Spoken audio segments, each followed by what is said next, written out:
Но после претходно прашање пак ќе поставам сега прашање. И нека се што слушаат ако имаат некој одговор, нека го дадат. Како некој граѓанин да направиме некој притисок врз јавноста, врз ваквото без поддршка од надворешни фактори. Значи тие фактори што се надворешни реално не сме да се мешаат во внатрешен интегритет, иако суптилно некои се мешаат, не е ни проблем тоа. Како да издействуваме, зашто кај Мицковски е затворено, кај ЗАЕФ е затворено, кај ПАСИЕФ е затворено, од партиска гледна точка. Од политичка гледна точка невладините што се хелсиншки компанија го имаат узурпирано тој простор. Веројатно имаше некои невладини што се со нив блиски, не ги знам.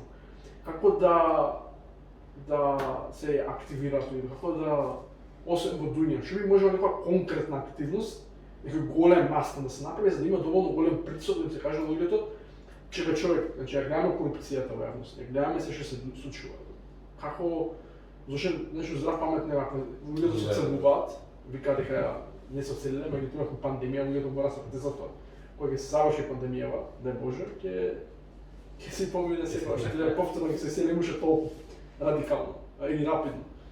Што може конкретно активно да се земе? Ова да прашувам, не што знам дека имаш одговор. Во чисто разговараме за слушно мисли. Зашто јас не знам како да се направи притисок врз јавноста, освен или со масовни протести, излезена, или со некои си дополнителни герилки каде што биле присутни тие функционери. Не знам како би можело да им се даде јавност дека не сме млади, не е искрена мисла, имам искрена замисла, не сакаме никого да навредиме, никого да нападнеме, едноставно сакаме да имаме промена за подобар живот, што ние сакаме да живееме тука, не сакаме да се оцелиме, не сакаме да се бориме за да опстане се ово. Кој е твој став? Што мислиш дека може нешто се направи? Мислам, тоа е сега нели тешко да се одговори, бидејќи никој не знае нели што следи. Ама мислам дека оваа недела имаме гостин од Грција, анархист исто така, и раскажува, например, за како е таму ситуацијата, особено со простори како Дуња, а и сквотови, дека имаат многу сквотови такви простори. Солидарни автономни простори. И разликата што гледам кај нас е дека фали таа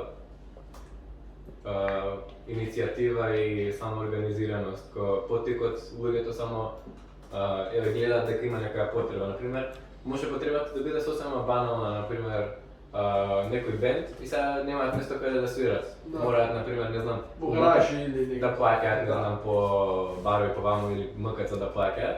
И сега им треба некој простор за свирки да се одржуваат и тоа е единствената цел. И взимаат, например, простор, прават свирки, луѓе се собираат, се развива независна култура. И мислам дека тоа е главното што треба да го сватиме, дека промените нели нема да се случат од никаде, или ако се случат од надвор, нема да бидат тие што ги сакаме, како што гледаме моментално. И треба таа самоорганизираност, нели, поттик да имаш, да се собереш со група другари или другарки и да го направите тоа што сакате. Не мора да биде нешто, не знам, ќе ја срушиме власта или било што така. Може да биде организирање свирки, може сакате да гледате некои интересни филмови, алтернативни филмови или филмови вие што сте ги правеле, таква историја. Мисли, тоа е целта на Дуња делумно, а он би било супер да има и многу повеќе такви простори во Македонија.